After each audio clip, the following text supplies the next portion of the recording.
You worked as a waitress at Hooters to pay for college. You were the first person in your family to enroll in college. You quickly gained a reputation as someone willing to roll up your sleeves, take the jobs no one wanted, and they noticed you. Can you tell us how that sowed the seeds for your career? Yeah, first, a lot of the opportunities I got working in that business are not unusual. When you work in retail or restaurants, they need to give great existing employees the opportunities to train future employees. And it just so happened I was a great waitress, and one day all the cooks quit, so I learned how to cook. One day the bartender quit, or had to go home to take care of her kid, and so I learned how to be a bartender. And the same thing happened with a manager. And within about 90 days, I knew how to run a restaurant. And working at Hooters was not my career aspiration. I was paying my way through college. It was a waitressing gig. Like a lot of people, I have 1 in 2 people in the United States have their first job in a restaurant. What was unusual is that it was Hooters, and what was also unusual is that they were growing globally. And at the age of 19, I started opening franchises around the world. I launched Australia at the age of 19. I launched Central America and South America at the age of 19 and 20. And by the age of 20, even though I was the first person in my family to get into college, I was failing college because I was traveling so much around the world. So I'm a college dropout. I dropped out at the age of 20 because I loved opening international franchises. Who wouldn't at that age? And I was actually quite good at it. And the skills that I developed launching brands in multiple cultures around the world at such a young age, leading teams at each opening that I had never met before. I always challenge people, you try to do your job next week with a different team, and then a month later with a different team, and a month later with a different team. It builds an amazing leadership muscle because you quickly realize that whatever's going right consistently might have something to do with you because you're the only common denominator. However, whatever is going wrong consistently likely has something to do with you since you're the only common denominator. And it was a brutal leadership mirror. And through that journey, I learned to build trust, be very, very in tune with the impact I was having on people because I needed to fix things or improve things or pivot very quickly. And I had to learn on the job because there wasn't a roadmap for people opening Hooters restaurants around the world. And I grew a lot of management capabilities, both from that journey. I was vice president of the company by the age of 26, doing $800 million in revenue, and then grew as the company grew, helped sell it into private equity. So it seems that you had a lot of grit, or what you call the hustle muscle. And in fact, you are in the book Grit by Angela Duckworth, which is a huge bestseller. So where did that grit come from? I think like all of us, some of our greatest characteristics don't come from a book that we read, even though Grit's amazing, I highly recommend it. They come from the experiences of our past. I was a child of an alcoholic and eventually a single parent. My mom and I, with my 2 younger sisters, left my dad when I was 9 years old. And I had to take on leadership responsibility at a very young age. And sadly, that story is quite common. And she worked 3 jobs, fed us on a food budget of $10 a week for 3 years, and never spoke ill of our father. And so when people ask, or when I reflect, where did I get this capability to be in the kind of chaotic situations and rise above it and not freak out? And even though I was the youngest and the only woman leader in the room and the only fill in the blank, how did I keep my sense of calm and grace? And it was because of my mom. I have an unfair advantage in business because of the leadership example that I grew up seeing. That level of grace and dignity and just figure it out and make it happen. So it came from her more than anything else. Yeah.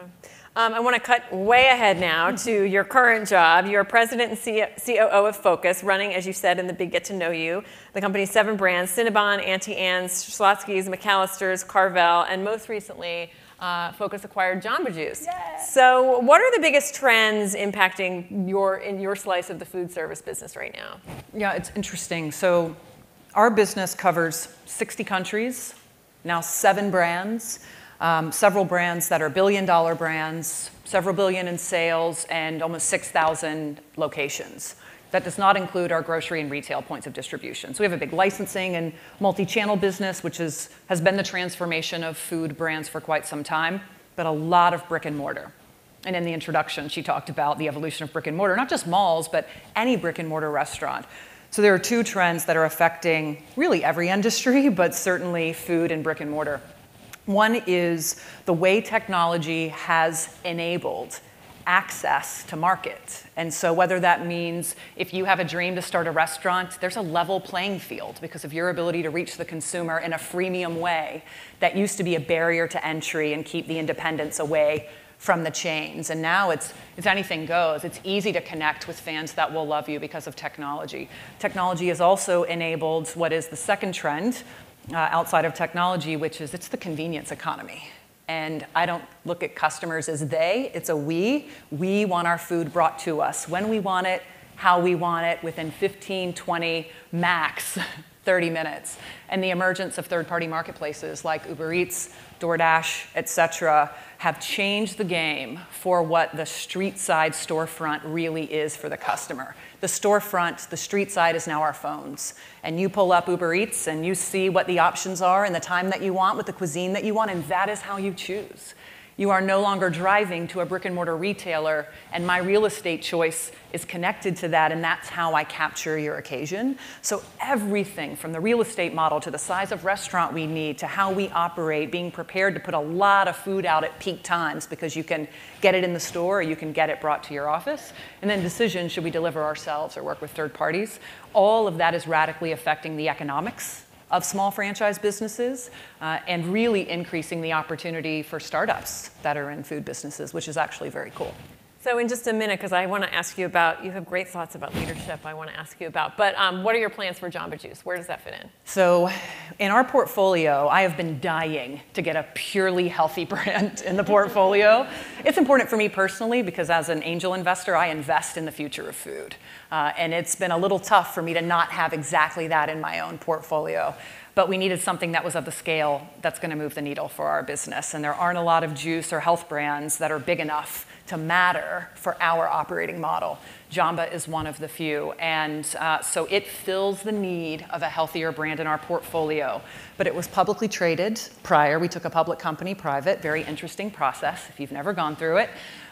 It was too small to be public.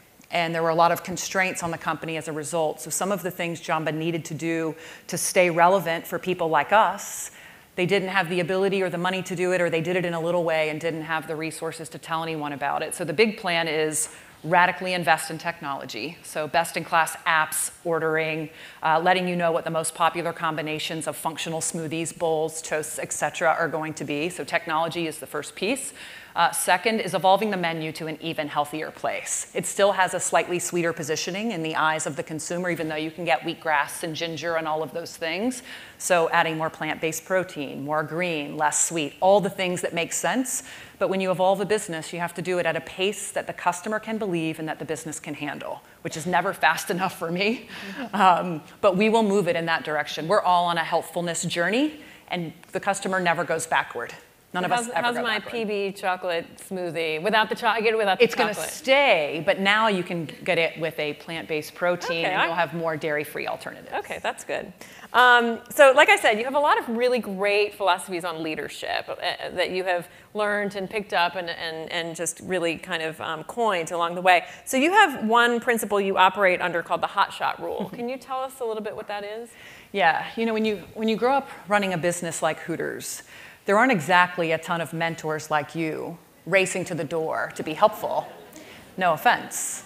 And because of that, it was actually a beautiful gift. I had many great mentors in that company and a few outside, but I learned to be my own best self-coach.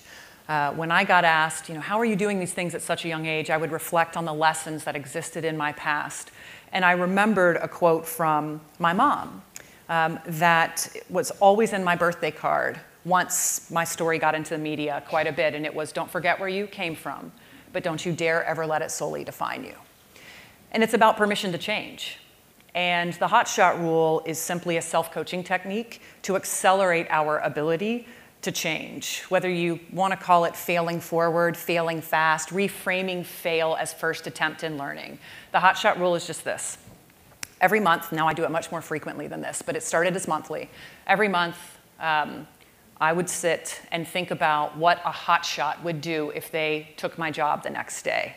And you have to envision what that is. It's a Mrs. Potato Head of badassery that like comes together, and you know who they are. It's all of you put into one unbelievable human, and you take over my company on Monday. What is one thing only one, the world is hard enough, I don't need a list of things I'm not good at, one thing that you would immediately do differently, because you see it with fresh eyes, and I am blinded by my own progress. My company is much better off today than it was a year ago. And a year ago, it was much better off than it was 3 years ago. And because of that, I'm blinded by my own progress. My problems today are smaller than the big problems that existed 3 years ago. So naturally, I don't put the sense of urgency around them that I would if it were my first day and I were looking to prove myself. But you would. You would see them clearly. You would think some of the things that I allow are absolutely unacceptable. And so the hotshot rule is asking, what is that thing, acknowledging it, and immediately acting on it. I pick up the phone, I hire the person, I fire the person, I get on the plane, I just get it done. And then I sit in front of my team and I tell them what I did. I don't sit in front of them and say, hey, I've been thinking, this is something I'm thinking about. I do it. And then I sit in front of them and say, I practice the hotshot rule. They all know it. My direct reports practice it as well. And I realized that if one of you were in my seat, I usually use them as the hotshot. It's a little projection, encouraging them to be amazing. If one of you were in my seat, you would find this unacceptable. Yeah. And I make the change, and it teaches vulnerability, a bias for action. It builds a muscle for reflection, intention, and action in the organization. And now it's just the way I think. And you can't use it in a way that makes you feel defeated of, oh man, why didn't I do that? It's just ongoing, right? There's one thing and then I fix it. One thing, I fix it. Yeah. And we're going to open it up to questions. Who has a question for Kat? We have a few minutes left. We're going to go to the mic handlers. Here comes Stephanie. Over there. Yeah. Okay. All right. And please announce yourself, introduce yourself. Kristen, Chief Partnership Officer, Ignite. Great. Getting young women to run for office. So my question to you is, what was your latest hotshot move? My latest hotshot move was actually some leadership changes in my company. I realized that I had started to accept a level of performance because it was better than what was worse before. And so my new worst performers were mediocre, but nonetheless, they're the worst. Right? And that's I needed to high grade and upgrade. And that's tough when the answer is top people, and it's also tough when I put them in that position. Mm-hmm.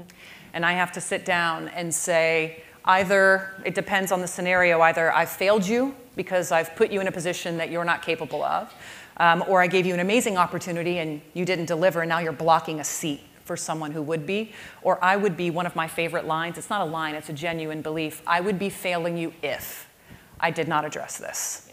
Yeah. And so that was the most recent. We've got one over here. Over here. Okay, there we go. Okay. Yeah. Yes. Hi, I'm Lizzie. I'm co-founder and CMO of Birch Benders. So my question to you, I'm in the CPG space. We're known for our paleo pancake and waffle mixes, frozen waffles, high protein, coming out with keto. And in food, we found that's really hot. I mean, in packaged goods, it's crazy. So is there a universe where you could take Cinnabon and start making it keto?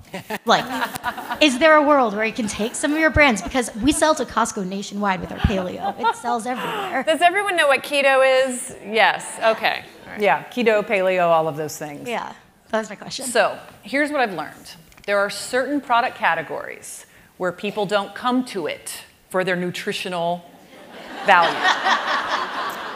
It doesn't mean they don't need to be high quality and amazing.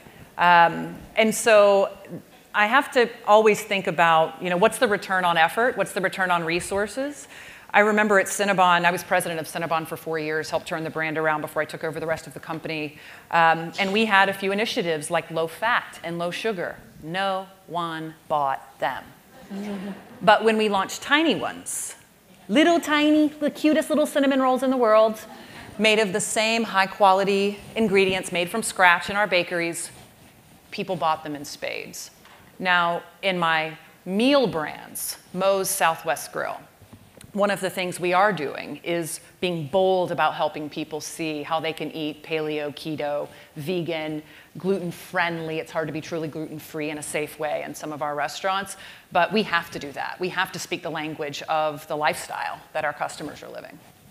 Good question. I think we have time for one more. Anyone? I certainly have more. Bueller. Okay, got one in the back there. Hi, I'm really interested in... Can you identify yourself I'm again? sorry, sure. Sarah Haynes, and I'm with the Peshawar Family Office. I'm always curious about how successful leaders like yourself, especially women, are able to balance, whatever that balance thing, how you define it. How do you balance your life and being able to have wellness and be such a success? Yeah. I think most of us have heard the typical response to those questions from those of us who were just in the trenches, which is there's no such thing as balance. I love the words harmony and rhythm and things that have to do with like finding your own beat. So the way that I achieve that harmony is first and foremost being super clear on my values, because the values will then shape my priorities. The priorities then shape what I say yes to and what I say no to. And the other way I've learned to serve that harmony is once I have all of that, having really beautiful ways to say no. So when people call and say, I would like you to come fill in the blank, right? Speak to my group, mentor this person. Maybe it is in the few top priorities I have. But if it's not, my response is, I love that, but it does not fit with my few top priorities right now. How do you not respect that? But I also have learned to say no by saying yes, which is after that piece, say, but here's who you might want to reach out to. Here's a recommendation. It's like a beautiful pivot to connect people who are going to resonate. So I've found some graceful and authentic ways to say no, which then create the space for the stuff that matters most. I have a 14-month-old. I have a husband that is literally the love of my life that I met. We had a one-night stand, so we thought, and fell in love, and then we got married at Burning Man and tattooed our rings. And that is what's most important to me. And everyone in my world, it's the truth, check out my Instagram. It's true. Everyone in my world knows they're number 2, right? Or number 3, or number 4. And man, that makes saying no or yes so easy because I'm so rooted. But I have to give myself permission for even those things to change. That's why I check in on a regular basis. And maybe I do want to spend more time in the community than I did a year ago. Or maybe I just want to root with my baby for a while, which means I say no to a lot of other things. And I'm cool with that. I'm not too hard on myself. Saying no is so important. We only have a few minutes left, but I want to ask you one last question. It's about your 14-month-old son, Ocean. So he's going to grow up in a much more comfortable way than you grew up. Yeah. So how do you try to instill in him the same kind of grit or hustle muscle or try to impart some of those values that you grew up with? Yeah. This is a conversation we were talking that seems to be coming up a lot in women who are now leading and achieving and have a family and are better off than their parents were. And first, let's acknowledge what a privilege it is to be even having that conversation, right? How do I give my child tough experiences? That's some like straight up privilege. Earned privilege, right? Earned privilege. But that's privilege, so don't ever miss it and forget it and take it really seriously. So I think there's a few ways, and look, I'm no expert. I can just share what my intentions are. My intentions are that I want to continue to put my son in situations where he's uncomfortable, whatever that means. A sport where he's not good, speaking in front of people he doesn't know, not something that'll give him a complex, but it is discomfort that helps us build the muscle to be resilient, or unpopularity. And when he's young, that's kind of easy. I'll be able to figure out things that aren't his favorite or just lots of new, right? New this, new that, just lots of new because it creates discomfort. It doesn't allow him to be cushy, used to the exact same routine all the time for everything.